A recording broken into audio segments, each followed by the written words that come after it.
92.3 FM Radio Manila, your favorite music radio ka-vibes. Andito na ang bagong baby ng bayan. Pero promise, hindi kita bibitawan. Andito na rin ang bagong magiging besie na mga e-about na binitawan. Siyempre walang iba yan, ang baby mo. Pagdating sa radyo, ang nag-iisang DJ Main for the main event. Kaya naman samahan niyo ako ngayong maulan, malamig na Lunes ng gabi. Hanggang 12 midnight po tayo. Pero oras, 11:32 na. Magandang gabi, Metro at Mega Manila. At maulang gabi dito rin sa ating mga ka-vibes, Mapalson, Visayas at Mindanao. Through our FM Radio Philippines app na nakikinig sa atin, kung maulan din ba dyan sa inyong lugar, mag-iingat po kayo. At tayo rin ay sabayang napapakinggan dito sa 102.3 Baguio, 97.5 Jensen. Maayong gabi sa inyong tanan. At magandang umaga naman sa lahat ng OFW natin na nakatutok sa atin na talaga namang hinihintay ang oras ng main event para naman daw mapakinggan nila at maging breakfast daw nila si DJ Main. Wow naman talaga. Nako, maraming salamat po. Maulan-ulan. Ako mga ka-vibes at sa lahat ng baby ko, syempre ako ay nag-aalala para sa inyo. Kaya naman bilang paalala, lagi po kayong magbibit-bit ng payong. Importante yan. Gamot, sakit sa ulo. Kasi minsan pag tayo ay naambunan, may mga taong ganun konting maambunan lang, maulanan, sumasakit na agad ang kanilang ulo. Sumasama na ang pakiramdam. Kaya laging dapat may baon na ganyan sa ating mga bag, umbrella, gamot, at syempre vitamins. Importante yan ngayong tag-ulan. At hindi lang yan. Gawin nating panatilihin nating malinis ang ating mga bahay, lalo tag-ulan. Ako, delikado dahil malamok-lamok. Kaya yan ang paalala ko para sa inyo. At sa lahat naman ng mga bumabiyahe, mga nagda-drive. Alam ko yung mga ganitong panahon yan, yung nakaka-antok. Parang niyayakap ka kahit wala kang kayakap. Kaya naman lagi pong alerto dapat. Dahan-dahan lang sa pagmamaneho. At pag nakakaramdam kang inaantok ka, itabi mo muna.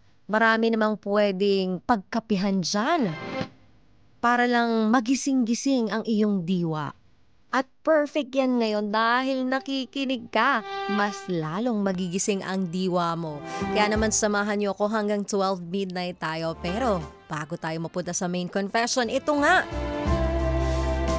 Mga ka-vibes, mag-join na kayo sa kauna-unahang block screening ng 92.3 FM Radio Manila para sa pelikulang Only We Know. Starring Dingdong Dantes and Charo Santos Concho. Magsama ng ka-date dahil 2 tickets ang maaari mong mapanalunan sa SM North Ed sa Cinema 5. Ngayong June 30 na yan, 7:30 p.m. Kaya naman tumutok na sa programa at social media accounts ng 92.3 FM Radio Manila. Ayan, sa lahat ng ating social media accounts, pare-parehas lang yan. 92.3 FM Radio Manila. At ngayong gabi ay tayo ay naka-live sa ating YouTube channel. Ayan, magandang gabi, maulan na Lunes na gabi. Gloria Constantino Mesiano, Boss Noy, Adrian Sabroso, Bernard TV, Advance Happy Birthday, Ivan Laron Basilio, Mary Delay, kay Sir Francis Serrano. Magandang gabi po sa inyong lahat. At gusto ko rin batiin na magandang gabi ang mga taga-Antipolo. Galing ako dyan last night sa opening ng Bosmel Custom Seats sa Antipolo branch. Nako, maraming salamat po sa mga ka-vibes at baby kong tumututok daw pagsapit ng alas 10 ng gabi para daw mapakinggan si DJ May. Nako, maraming salamat po sa inyo. At ito na nga, alam ko ito yung pinakahihintay nyo ngayong gabing ito. Sino kaya ang nag-confess? At ano kaya ang kanyang kinonfess? Kaya naman, tara na sa main confessions. May mga lihim ka bang gustong sabihin? O mga sikretong gusto mong aminin? Halika't ating pag-usapan sa Main Confessions.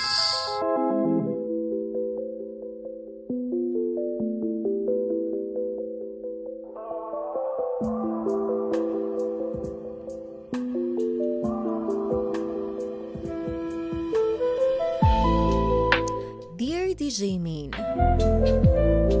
tawagin mo na lang akong Louie, 27 years old, taga Mandaluyong. Engineer ako sa isang IT company sa Makati. Sana mapagbigyan mo ko ng payo. Kasi sa totoo lang, nalilito na ako sa nararamdaman ko at sa ginagawa ko. May girlfriend ako for almost 3 years, si Cecil. Mabait siya, simple, at alam mong siya, yung tipo ng babaeng pangmatagalan. Pero sa dami ng trabaho, lalo na nung nalipat siya sa night shift sa BPO, parang ang hirap na ng connection namin. Palaging mamaya na, antok na ako, o sobrang pagod ako. Naiintindihan ko naman, pero minsan, hindi ko na rin mapigilan.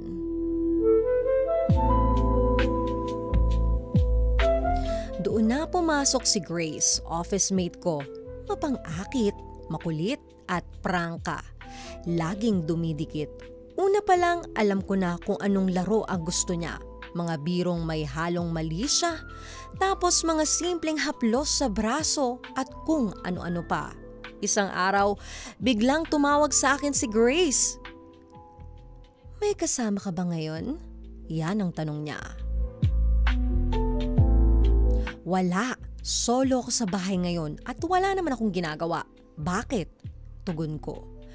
Hulaan mo, anong ginagawa ko? Habang naririnig ko siyang umuungol sa kabilang linya, gusto mo ba akong sabayan? Tanong niya ulit. Magkahalong kaba at kilig ang naramdaman ko, DJ Main. Hanggang sa nadala ko ng aking emosyon at hindi ko napigilang ilagay ang kamay ko sa loob ng aking pantalon. Magkasabay kaming naabot ang tuktok ng ligaya habang kami ay magkausap sa telepono.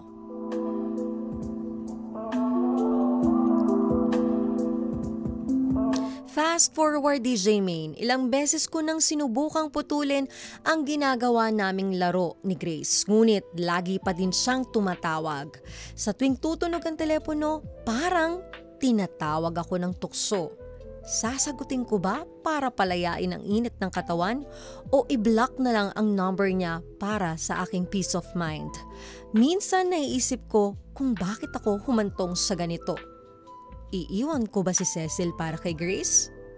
Anong klaseng lalaki na ako? I need your advice, please. From Louie ng Mandaluyong City.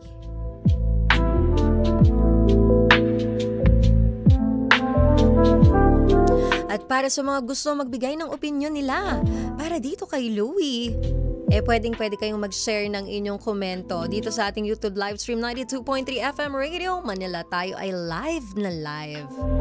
At huwag na natin patagalin o pahabain pa ito. Diretso na natin kay Louie. Naku Louie, alam mo kung ano ang dapat mong gawin. Ayaw mo lang gawin.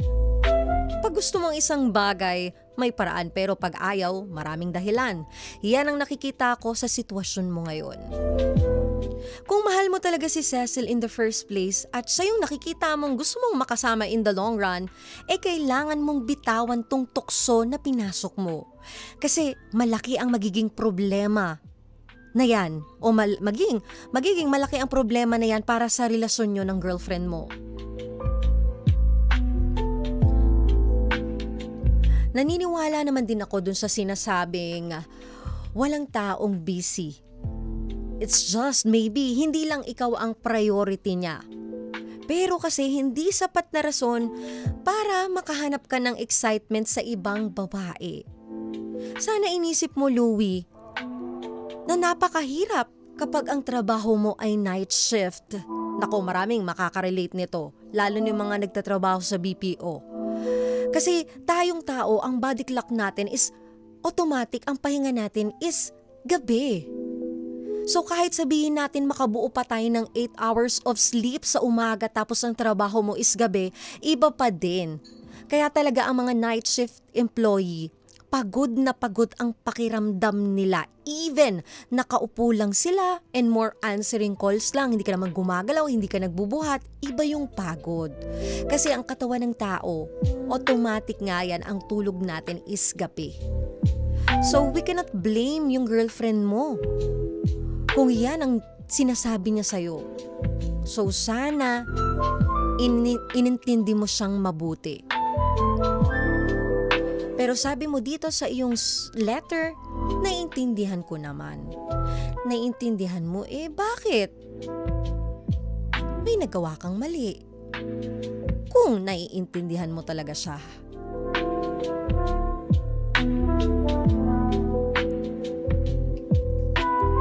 Ito sabi ng ating ka-vibes na si Comet Ben, huwag mong iwanan ang totoo sa pantasya lang. Mahal mo ba ang girlfriend mo? Yan ang tanong niya sa'yo, Louie.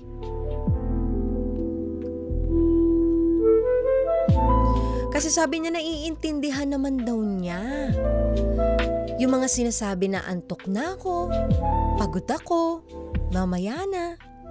Bakit ka nagkamali? At kung feeling mo talaga na super busy, sana ikaw na ang gumawa ng time nyo para sa isa't isa.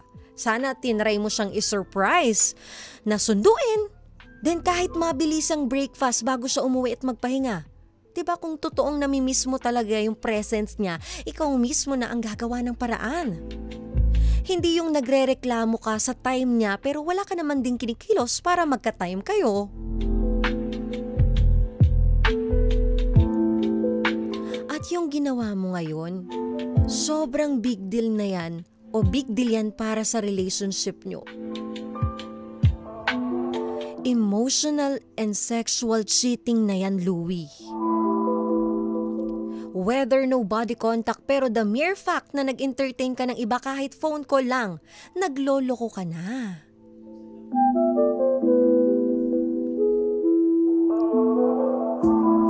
At yung ginagawa nyo ni Grace is bumubuo na kayo ng intimacy na hindi mo na ginagawa kay Cecil na totoong girlfriend mo. At itong ginawa mo, binigyan mo lang ang sarili mo ng another stress. At hindi lang another stress, napakalaking stress. Lalo pag nalaman o nahuli ka ng girlfriend mo. Isipin mo, Louie, stress ka na nga. Stress ka na wala nang time ang girlfriend mo sa'yo. Bakit nagdagdag ka pa ng another problem?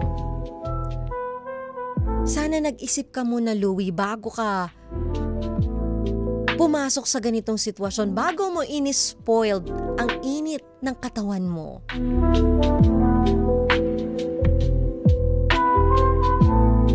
Sabi ni William Mortel, dati na-experience kong mag-night shift noong 2007 at 2011. Sa totoo lang, sobrang pagod talaga at iba ang body clock ng tao. Depende sa schedule ng work time nyo.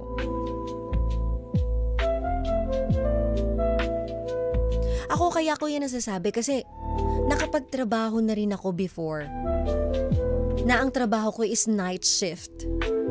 Ang pasok ko 11 ng gabi. Ang uwi ko alas 7 ng umaga. Kahit sabihin natin, pag uwi ko, kain lang, tulog, ang gising ko late night na, buong buo, sobra pa sa 8 hours, pero iba pa rin yung pagod.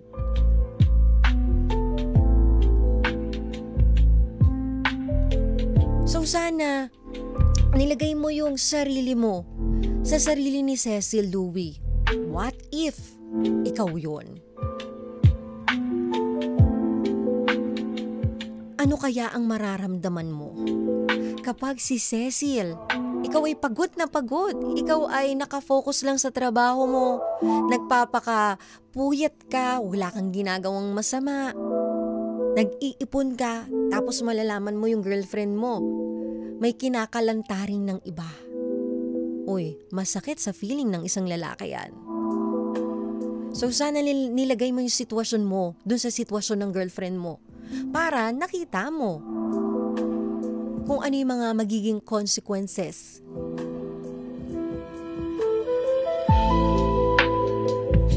So ngayon, ang gawin mo kung mahal mo talaga si Cecil, putulin mo na ang laro mo kay Grace. At napakadali lang yan, walang second thought yan kung totoong mahal mo ang girlfriend mo, ha? Kung siya ang mas importante para sa'yo at sabi mo nga, siya yung tipo ng babaeng pang matagalan, bakit naiisip mong iiwan ko ba si Cecil para kay Grace? Bakit mo nasasabi yun?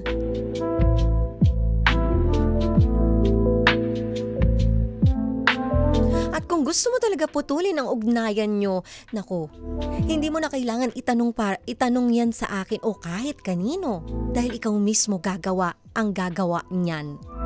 On the spot. So ngayon, i-block mo na itong si Grace. Kung totoong gusto mo nang umexit dito sa pinasok mong sitwasyon na ito. Lahat ng pwedeng makonect sa kanya, i-block mo na. Iwasan mo na yung temptation na yan. Magpakatino ka na. Itama mo na yung mali mo na nagawa.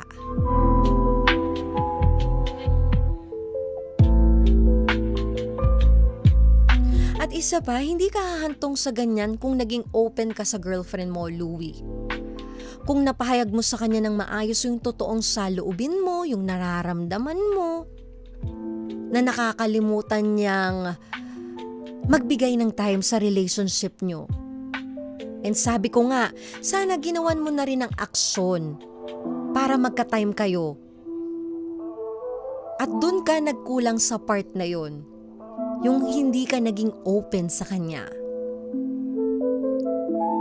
Napaka-importante sa isang relationship ang open communication.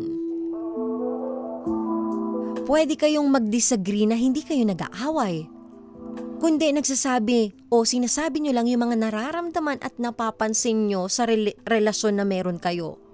At walang masama dyan. At mas lalong magiging strong ang relationship nyo kung ganyan kayo sa isa't isa. Kung ganyan yung naging rule nyo. Number 1 rule nyo sa relationship is open communication. Kung may napapansin kang ayaw mo sa akin, may napapansin kang pagkukulang sa relationship natin, let me know. At ganun din ako. Diba parang sa problema yan sabihin na natin sa trabaho. Paano ba nagiging successful ang mga project ng isang kumpanya o ng team ninyo? Sabihin na lang natin ang team ninyo. Di ba pinag-uusapan nyo? Nagbi-brainstorming kayo. Ano yung pagkukulang? Ano yung dapat ma-improve? And then, yung pag-uusap na yun, nilalagyan nyo ng aksyon. So, anong ending? Yung project nyo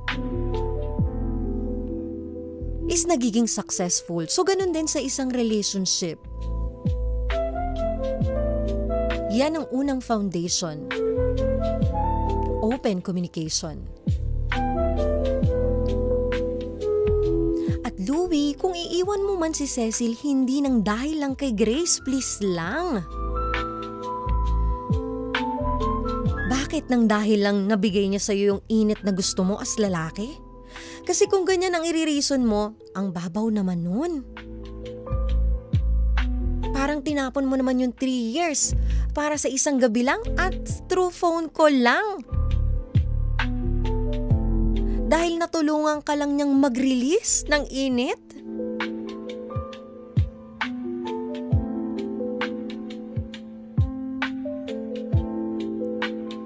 So, mapapayo ko lang sa'yo, Louie, is ayusin mo muna yung relasyon nyo. Kasi hindi lang naman si Cecil ang may pagkukulang, kundi ikaw din mismo.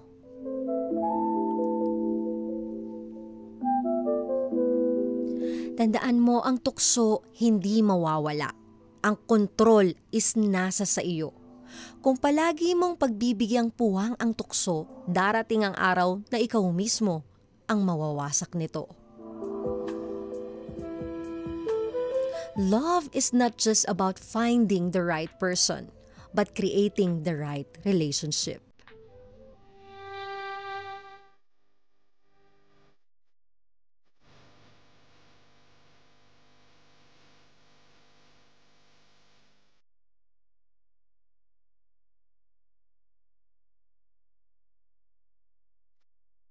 Huwag mong iiwan ang totoo sa pantasya lang. Huwag mong ipagpapalit ng taong subok mo na sa isang gabi na nagbigay lang sa'yo ng init na hindi mo pa nga nakikilala at di mo pa kilala ng lubusan. Kaya mag-isip-isip ka muna, Louie. Huwag ka munang magdedesisyon agad dahil yan ang pagsisisihan mo bandang huli. At hindi mo na mababalik yung desisyon na yan kapag ikaw ay nagkamali.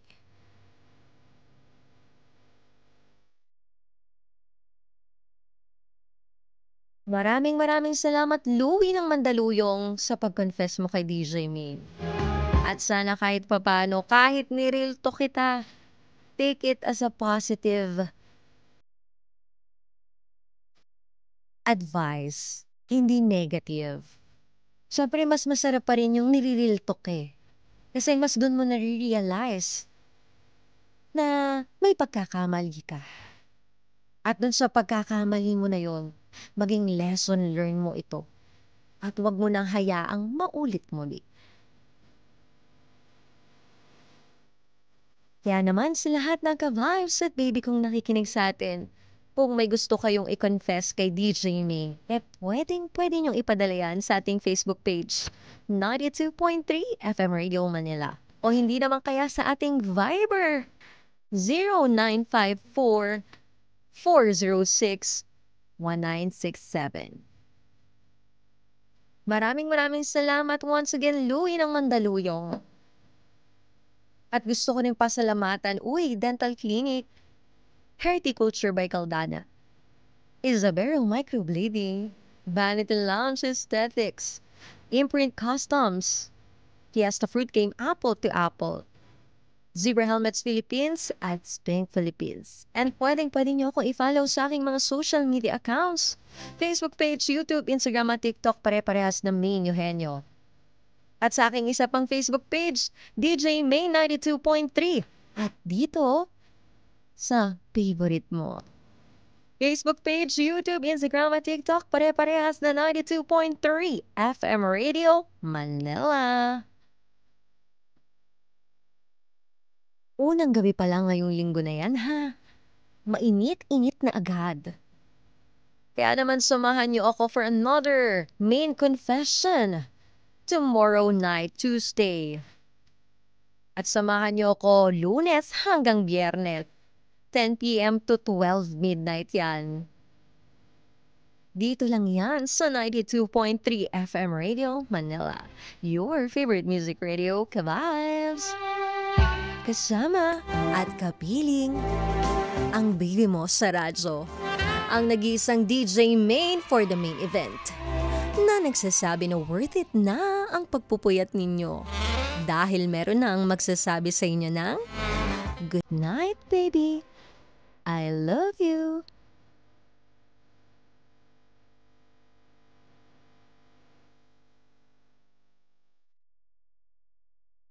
Minsan, isang simpleng pag-ring lang ng telepono, sapat na para gumulo ang puso mo. Isang tawag na parang may bitbit na tukso, isang boses sa kabilang linya na nagpaparamdam ng init na matagal mo nang hindi nararamdaman. Pero sa bawat pagpindot ng answer, may kapalit yan. At para sa lahat ng nakikinig, ingatan nyo ang mga puso nyo dahil minsan sa isang tawag lang, pwedeng magbago ang lahat.